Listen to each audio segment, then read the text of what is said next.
Good day, Orteans. Your lecturer for today is Professor Allan Santos, top 5 in the March 2012 Criminology's licensure examination. Don't forget to subscribe and press the bell button to receive the latest updates. Take it away, Allan. So let us now proceed to this one. Okay, number 16 is very basic.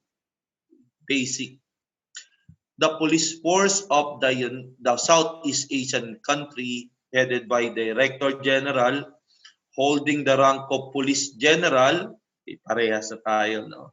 Kasi sa atin, Police General na rin eh. Its a rank structure is patterned to the military model and headquarters based in the city of Bangkok. So alam na natin ang sagot. Okay, Bangkok eh. So the answer is Royal Thai Police. Royal Thai Police. Let us now proceed to this one. Okay. Number 17. A civilian law enforcement agency formed in 1954 and is known as KSAT Cho. Okay? Medyo, no? Alam natin, Japan to eh. Pero anong pangalan? What is the answer, guys? Kayo sumagot. Okay, tingnan ko kung kaya nyo sagutin ang number 17. Okay. So, anong sagot? So, guys, no? Medyo mahina siguro yung signal, no? Guys, ang sagot. Kaya dapat maging familiar kayo eh. Okay, Irene Robles. Tama ang sagot mo. So, Raven, okay, good morning sa'yo. Irene, tama ang sagot mo. The answer is National Police Agency. Okay. Tandaan nyo, no? Huwag kayong malito, ang Japan at ang Korea, they have a similar name. Sa South Korea, ang pangalan ng police nila is South Korean National Police Agency o KNPA. So, pero sa Japanese ito lang, National Police Agency. National Police Agency. The answer is letter A. Okay? Kapag hindi kayo familiar nakita, ay, NPA, nako, hindi to, siguradong hindi to. Okay, ang sagot. So, may 1 point na kayong nabawas. So, dapat familiar din kayo sa mga names ng police organization. Let us now proceed to number 18. The Palermo Convention, adopted in December 2000 by the head of the states in Italy, aimed to fight or address the problem of, what is the answer? So guys, hindi economic crimes. Ano ba yung Palermo? Saan ba kilala ang Palermo in the history? Okay? Saan ito kilala? Sa environmental crimes ba? Hindi. Kundi sa transnational organized crime. So, bakit napili na doon sila convene o magkaroon ng convention sa Palermo? Kasi ang lugar na to very significant doon sa traditional mafia natin, di ba? Mafia. Yung Morte, Alla, Francia, Italia, Anela. Okay? Mafia. M stands for Morte, A stands for Alla, F stands for Francia, okay? I stand for Italia, and A stands for Anela. Death to France, yan ang sa English, is Italy's battle cry. So, I want you to remember, no? Bakit Palermo? Because during that time, nung nabuo ang mafia, okay, alam nyo ba guys, lumakas ang power ng mafia because of hindi naman doon sa purong illegal, kundi sa lemons. Okay, naging ano kasi, no, napaka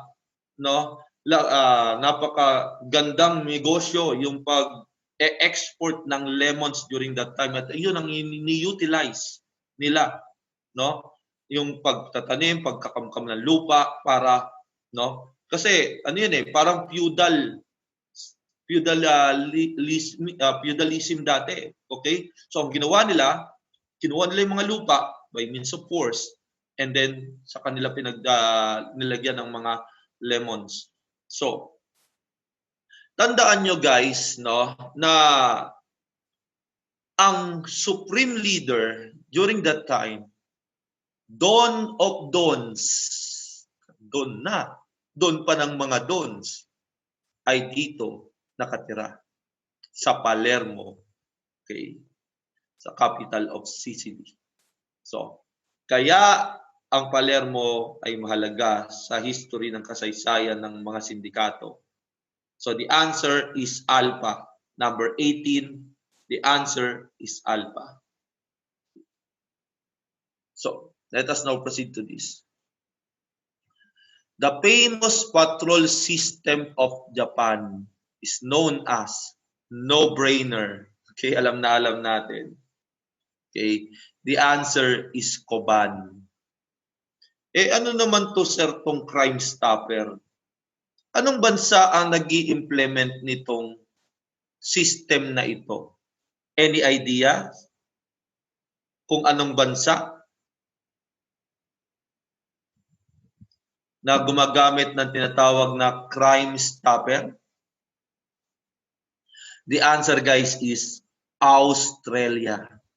Okay? So, Australia. So, sa letter A, yung Crime Stopper, kapag ito ay policing program ng Australia. Ano naman, sir, yung Neighborhood Police Center? Anong bansa ang gumagamit nun? Ng Neighborhood Police Center? The answer is, guys? Anybody has the idea? Okay? The answer is Singapore.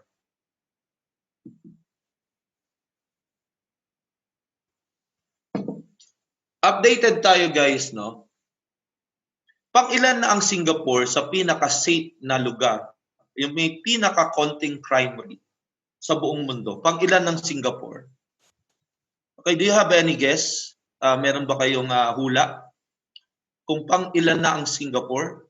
Okay? Updated na tayo, guys, sabi ni Bernard first. Okay, but updated na tayo 2020, hindi na Singapore. Ang Singapore first sa Asia. Okay, sa Asia.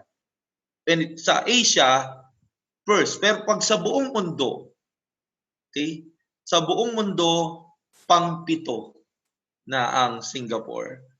Then, ang sunod na Asian countries na safe ay Japan, na pang-siyam. Okay? So, natalo na ang Mexico ng Canada, ng Portugal. So, the safest country, sa buong mundo ngayon, parang yung pinapanood natin, yung ngayon na nasa Netflix, guys, di ba? Yung True Day and Night ba yun? Saang bansa yun? Okay. Yung mga nakapanood nun, yung kay Alessandra De Rossi at kay Paulo Contis. Ayun, si Jodeline. Tama. Okay. So, Iceland ngayon na number 1. Ang sarap naman pumunta sa Iceland. Sana all. Okay. So, second is New Zealand. And third is Portugal. Then Canada. So, pang-pito na lang ang Singapore. Updated na tayo, sa 2020. The least crime rate at safest country in the world. Iceland na. In top 3, guys, Iceland, New Zealand, and Portugal. Sir, ano yung kabaligtaran? Yung pinaka-dangerous? Venezuela. Then second, Mexico. Okay. So, worst ano yun, pinaka-worst country na may pinakamataas na crime rates, Venezuela. Then second ay Mexico. So, balik tayo sa 19 pala. Guys, yung letter D, atin yun na, PCP. Police Community Precinct. Balik tayo muna dito sa 19. Okay? Police Community Precinct. Sa atin yun. So, ano yung Kuban? Okay? It is the smallest unit in Japan Police. Okay? So, smallest unit to. Ito ay na-establish, ang Kuban ay na-establish in 1874. 1874. So, na isang small built structure. Okay? Dito nagmula yung tinatawag nilang sa duty sa Japanese police na tachiban and kotei. Pag sinabi mong tachiban, ito yung nakatayo ka lang. And then doon sa lugar na yon, you're just standing waiting for the complaint. No, and then pag sinabi mong kotei, you are rotating, umiikot-ikot ka. So, that is yung early times ng Kuban. Pero kapag literal meaning ng Kuban, no, yung pinaka-meaning niya na by dictionary, ang Kuban is a old elongated gold coin na ginamit during Edo. Edo, not Edo Manzano. Edo period. Okay. So, during the feudal era rin yon, no, Edo period sa Japan. So, Kuban is the smallest unit sa Japan Prefecture Police. So, I want you to remember, guys, nung binuo itong nung Kuban, pinangalan mo na siyang Hashushujo. Okay. Dito tayo sa pahirapan mag-pronounce. Okay. So, arigato na lang sana ang ang pronunciation, but hindi Okay, kailangan natin. So, guys, rural police sa Japan, isulat. Rural police sa Japan. Chusai-san. Chusai-san. Okay? Baka lumabas sa board Chusai-san. So, two types of Kuban.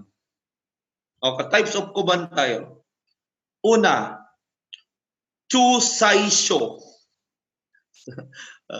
Tinola. Chusaisho. Okay, C-H-U-Z-A-I. Okay, S-H-O. Chusaisho. Okay, and then yung sumunod, Ha-Shu-Shut-Sho. Okay, H-A-S-H-U-T-S-H-O.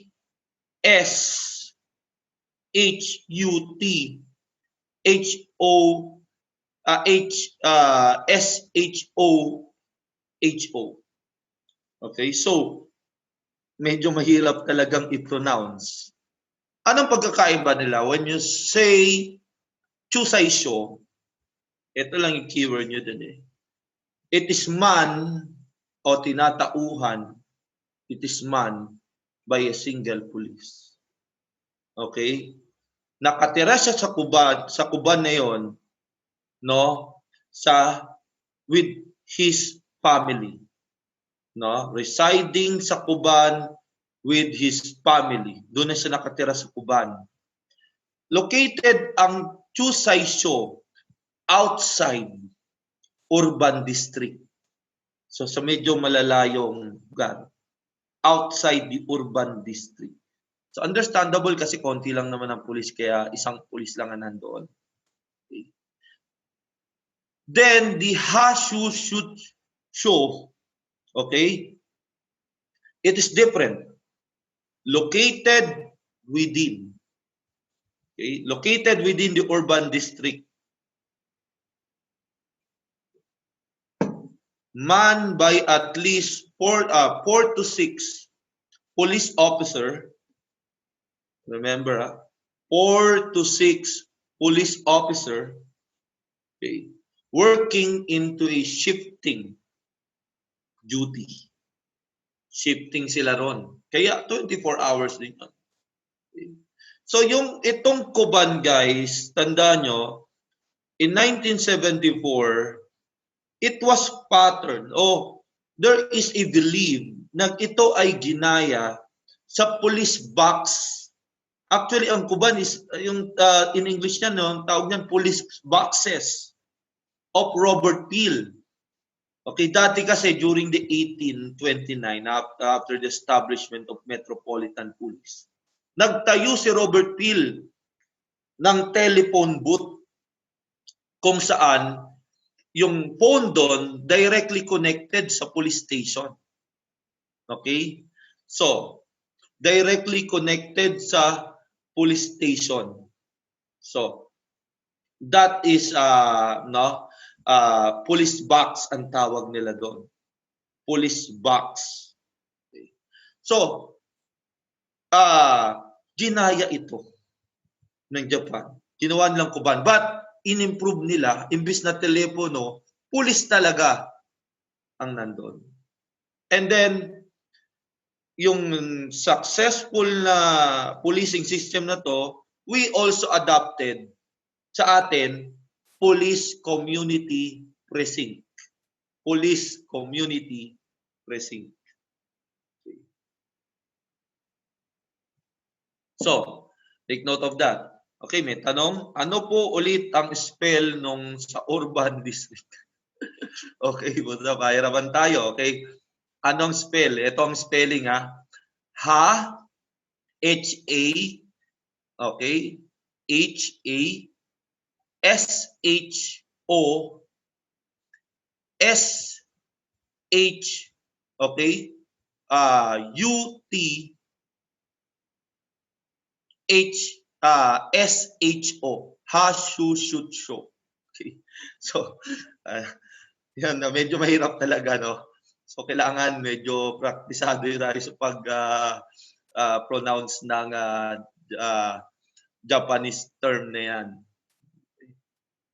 So, number 20 na tayo. Except for one, okay, the competency needed by the applicant to qualify for the UN peacekeeping mission are the following. Okay? Except for one. So, I discussed this one. Gaya na sinabi ko, hindi required ang martial arts skill. So, the answer is letter B. If you want to learn more from him, take our Road to 1 Million challenge. If this channel hits 1 million subscribers, we will release the rest of his lectures. Or, you can watch the rest of his lectures now by enrolling in Ortea Criminology Review. Just message us on our Facebook account for more details. See you soon, Orteans!